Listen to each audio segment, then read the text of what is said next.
Welcome to Food for Thought with Felipe. It's been a while since you've seen my lovely face. I'm glad to be back. And, you know, we're here today at the Revolving Test Kitchen. We're so thankful that they're giving us the opportunity to film in here. I'm so excited for my guest here today, Jessy from Jessy's Clean Meals. Welcome to the Food for Thought with Felipe podcast. So I feel like my first question is always a little like an icebreaker question. So since you work with such great fresh produce, I'm going to ask you, what is your favorite summer seasonal vegetable? And why? I think it has to be the old boring zucchini. Yeah? Yeah, the squash. Yeah. What's your favorite dish you make with it? Oh, wow. We make zucchini noodles. We top it with turkey meat. We do our very famous eggplant zucchini lasagna. So we do like thin layers of eggplant and zucchini, and it has like turkey ragu in between. And that's all using squash. So it just, you know, we bring out the best of that produce. Nice. So I like to always start too with kind of getting to the root of like your culinary journey and like your experience with food, you know? So I like to ask people this question. I want you to think of like your first like strong memory of food, like, and where you were, and like what smell you're smelling, and like what paint the scene for me, like when you're like, I love food, like. Wow. Well, the reason why I got into culinary school was because I actually enjoyed like that feeling when you put food on the table.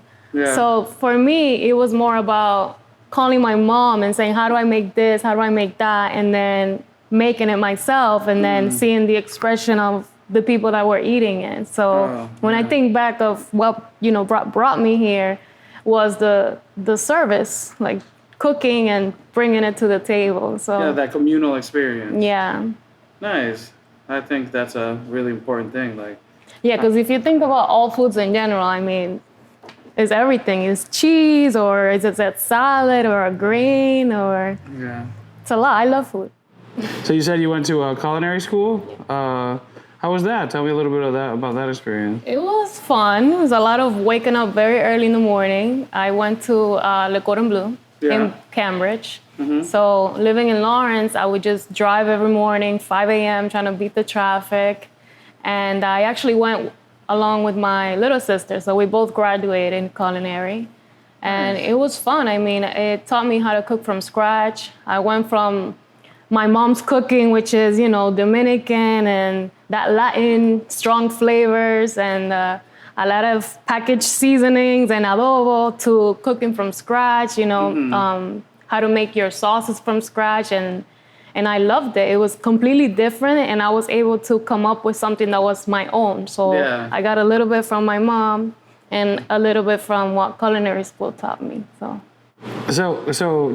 correct me if I'm wrong, but like culinary school kind of focuses on like kind of French style. So that one, one was it consists of a lot of heavy sauces from scratch, like lots of butter and cream and pastries. The mother sauces. Yeah. So I always like to ask people, like especially people of, you know, different ethnic backgrounds, like do you feel like culinary school like diminishes like other cultures like in a way, like because they kind of focus like this is like the pinnacle of cooking, but like you said, you learned great dishes from a younger age, like, so how do you feel about that? So Le Cordon Bleu is French cuisine, but they teach you other cuisines, like, you know, Chinese food or even just American food, even Latin ones. So you take different courses, but all in all, you learn techniques. You learn how to create recipes, you learn how to follow recipes, and then you're able to get out there and build your own.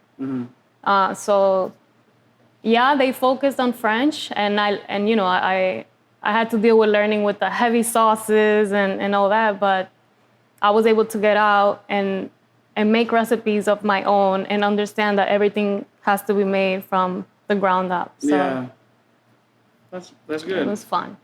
So Jessy's Clean Meals. How long has your business been in existence? And tell me the story of how you got inspired to create this awesome meal prep service. Yeah.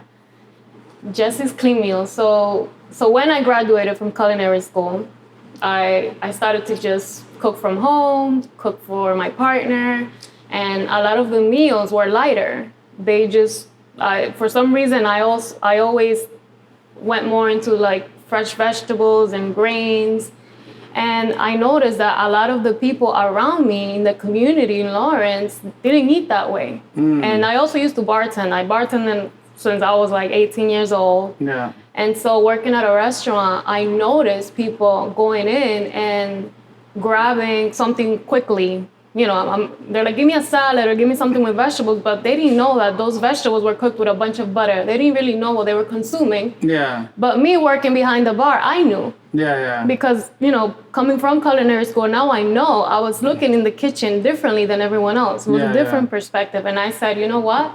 That's what the community needs. They need healthier meals, and they need them quick and fast. I've been working on Essex Street in Lawrence in a few restaurants for all the years that I worked bartending. So, you know, you have the courthouse, you have City Hall, you have a lot of companies and businesses around here where people are out for lunch and they think they're grabbing something healthy, and even though it's delicious, but you're eating this every day. Yeah. And so I'm like, you know what? Let me just start cooking from home. Like, let me offer these lunch meals from home. Yeah. And so I started offering them, and it got popular. People were like, you know, do you have breakfast? Can I get 5 instead of 2 for the week? Can I get 10? And I'm like, well, maybe this is something. There was a demand for it.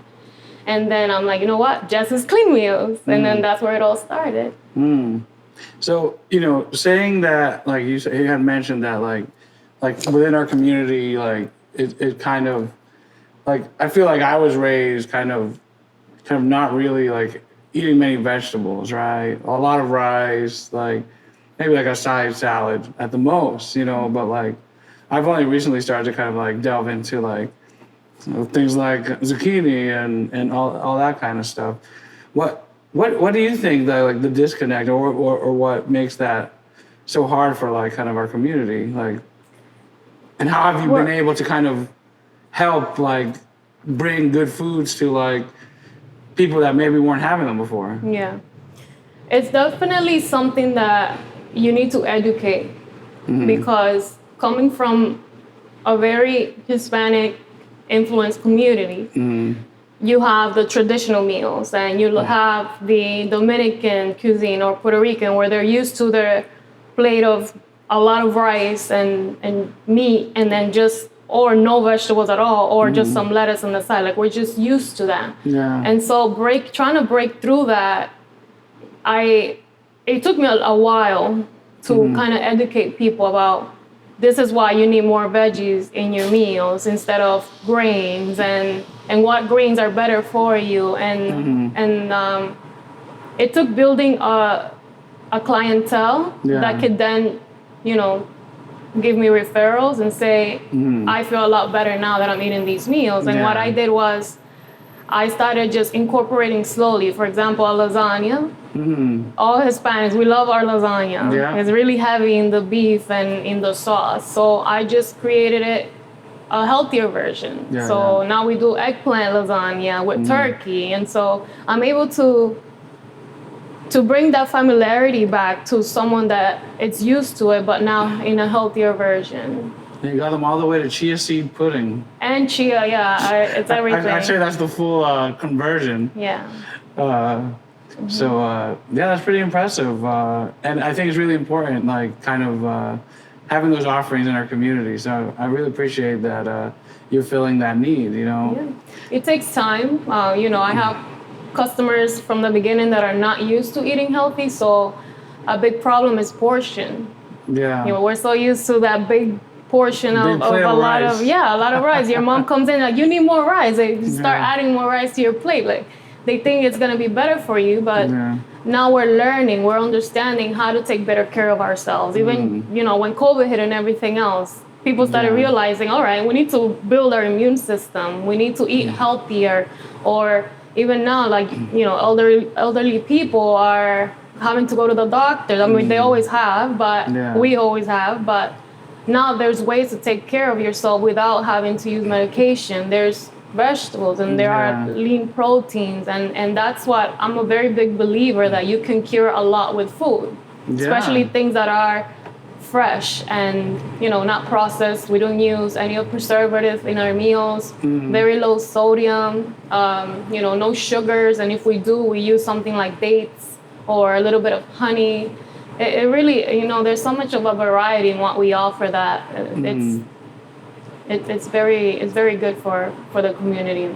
Yeah, and I think like some of like why like that huge portion kind of became so complex. I think it was like, at the start of the work day, like you'd like miss meals, like, working in a campo or something like that, So they would start that with that big meal, but I think as we have gone away from kind of that work, I guess, and like, as we moved here, that meal style isn't kind of conducive to our work style, So I think it's important for us to adapt, like you're saying.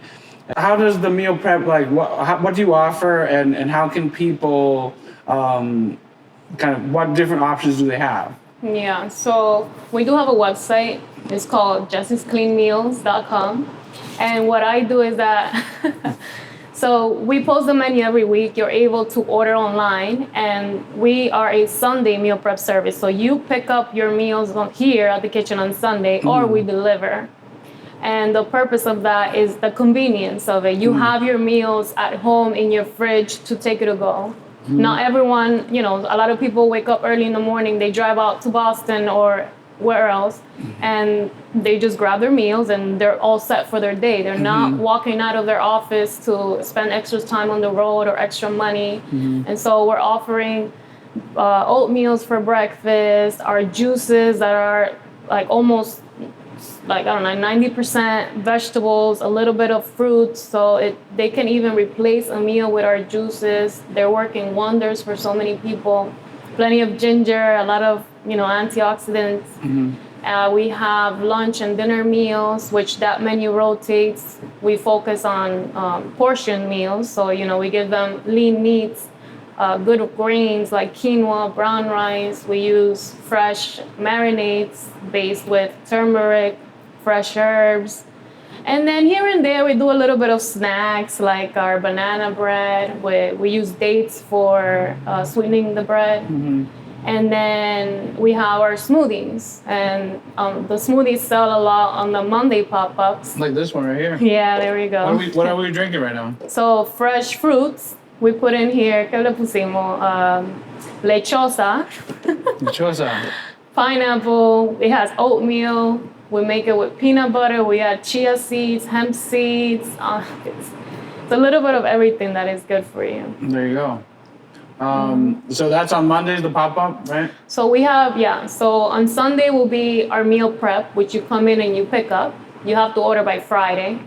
And then if you miss that window, then you can come in on Monday, and we're here from 10 a.m. to 1 p.m. And you literally have choices. You have meals, and we have the oatmeals. Sometimes we have some warm meals like soups that you can take to go, and then the smoothies and the juices. So it's really convenient for a lot of the people that work around here from NECO or the office or the city hall.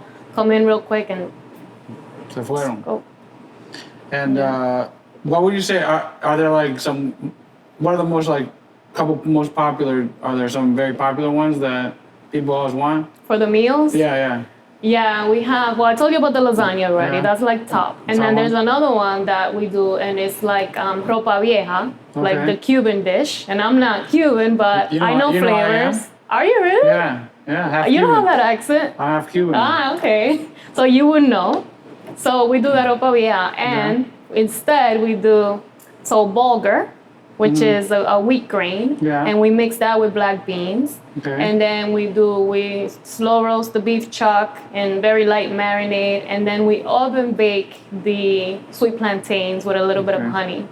And everyone loves that. Yeah, sweet plantains oven baked taste just as good as fried. Like, Like, it's such an easy, healthy choice to make, for me at least, you know? Like, you know, everything fried is great, but, well, it tastes great, but it's not great for you, but... You won't miss it in this dish. I don't miss it at home. Like, I love a nice baked sweet plantain, you know, with a little butter, you know?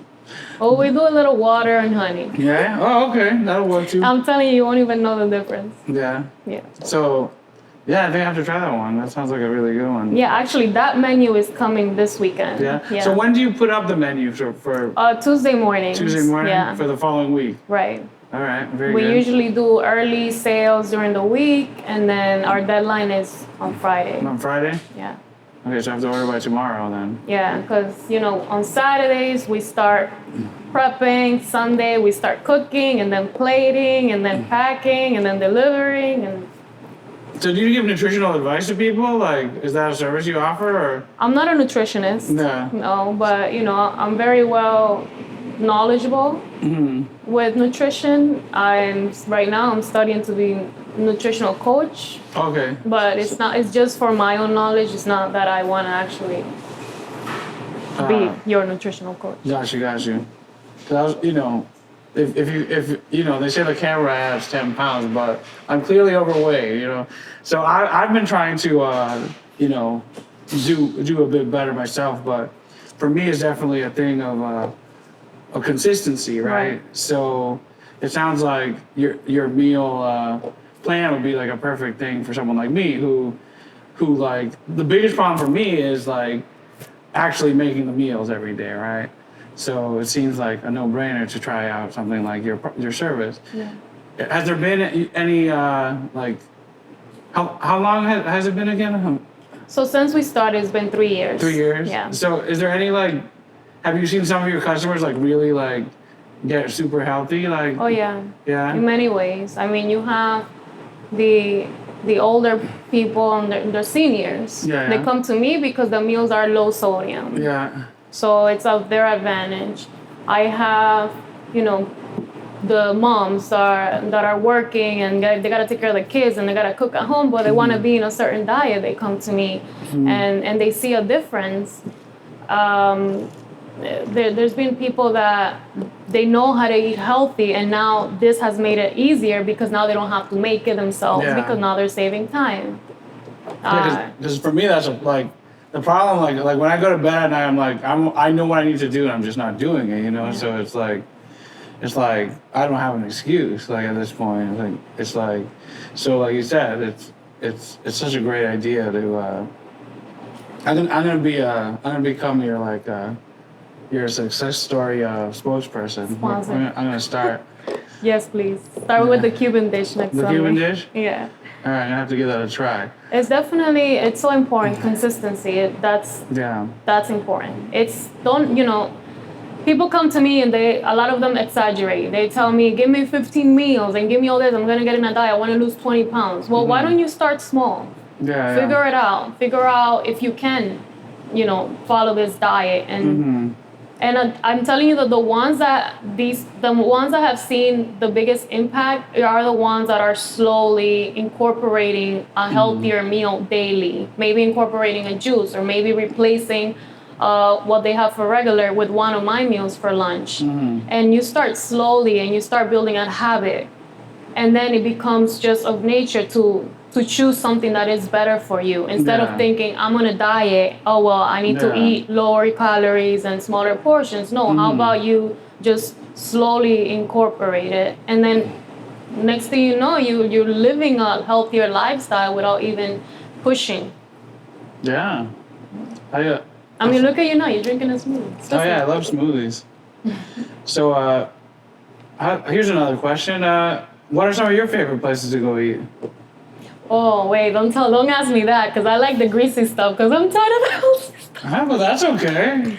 No, when I go out to eat, honestly, I like to go out for things that I don't cook at home. Yeah. I'm always cooking healthy at home, and I bring meals to my house. I'm always practicing that lifestyle. Yeah. So when I go out to eat, it's because I want the ribs. Yeah. Because I want, the loaded mashed potatoes, the Caesar salad, and I don't drink alcohol anymore, but I have a club soda and then I have dessert. Yeah. And I let myself do that because it Yeah. creates balance. The next day, I'm again eating my oatmeals and drinking Yeah. my juice, and you have to have a balance. Yeah, yeah, and I'm yeah. very much, I'm very open about that. You could Yeah. catch me at Texas Roadhouse eating bread rolls with Oh, butter. those are good, huh? Those are Right. the best rolls. But then the next day, I'm hiking and Yeah. I'm working out and I'm eating my meals. And Yeah. What's your favorite place to hike? so if it's local, Yeah, local. if it's local, I love people going want to. to know.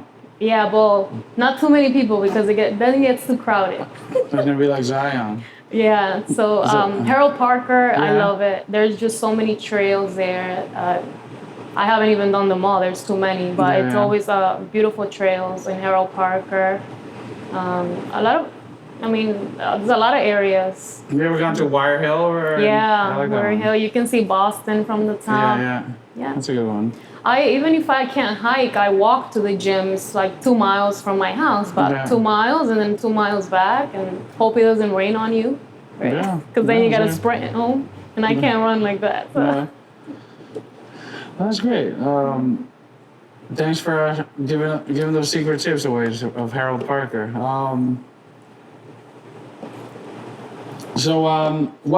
What do you have planned ahead in the future for Jessy's Fleet Meals? What are your kind of short-term and long-term plans? It's been a lot of hard work this year, focusing on perfecting recipes, building. It's building. How do you call it? Building a strong team in Yeah. a kitchen, especially in a shared commercial kitchen where we're only working a few hours at a time. So I am focused on that, on making sure that my team is working efficiently and that they're well trained. Yeah. Because they're the one that are gonna help me when a new meal needs to come out, a new recipe, or when the customer needs to be treated correctly. Yeah. So for me, there's a lot of potential in Jessy's Clean Meals, especially here in the city. In big cities like Boston, you see healthy meal places all the time. Yeah. It's very common, and around here it's not. And so I want to stay local, and I hope that I can open up. And I am looking to open up my own place where it can be a sit-down place, a cafe to Yeah. order, salad, grain bowls, wraps, smoothies, and still offer the convenience of the meal prep. And so I am actively looking. Yeah. It's something that we're preparing for. For that, yeah. Yeah, and I think that demand is growing in the city. So I think that the time is right for a place like that. So Yeah. I think that's good. Speaking of this space that we're in, the revolving test kitchen, can you let us know a little bit about how that works? So the revolving test kitchen, so it's located at 420 Common Street, and it's actually, they're partners with the Lawrence Partnership. So they're an organization and they help a lot. They work a lot with the community. They help with funds, with grants, and so this kitchen is it's an incubator where you have, not just myself in here, but you have other small business restaurants that can give it a try, and you literally just you rent the hours. And so maybe it'll be good for like a caterer or somebody that owns its food truck and they need a place to prep their food. But it's great because you get licensed by the city and then you get recognized as well. So I've been here for like a year now, and I'm able to provide a lot of the services because I am working out of a commercial space. And they give you a whole bunch of resources like workshops, and if you need grants, then they're able to provide you with, connect you to the right team. And I've learned a lot about how to manage my business financially, or through workshops that they have provided for me free. Oh, that's great. Yeah. It sounds like an awesome resource being involved with this space. And they're still looking for more members. So There you go. So if you have cooking aspirations and have a plan in mind, you can make them come through here. and you can give it a try. Yeah. There's no real like lease involved. You go by month, and so you give it a try and see if your product can work. the last couple of years have been tough for a lot of people due to the pandemic. But like part of me thinks that maybe for your service, that might have been like maybe people were more at home. Like was it actually helpful in a way? Yeah, I mean, we also stopped cooking. I used to cook from home, and I had to stop at one because everything else was closed. Like you couldn't get produce, everything was short. You didn't know if you could get meat or anything like that. So we closed for a few months, maybe like 6 months. But then there was a demand. Like I had my regulars that needed their meals, and so I just I started it again, and I started cooking from home. And once they heard that I started again, it was like, a whole bunch of customers came again. And so I think there was a demand, one, because people realized they needed to eat better. And not just that, but a lot of people gained weight with the pandemic and quarantine. I mean, the drinking and, all that heavy eating from home, Hanging on the couch. Sitting on their butts, yeah. So, yeah, of course, it was better for me. But then I was able to get out of my mother's house, which was where I would cook from, and then I came here. Yeah. That's great. Well, I want to invite everyone to join me here next Monday. I'll be here getting some joroba vieja and one of these shakes.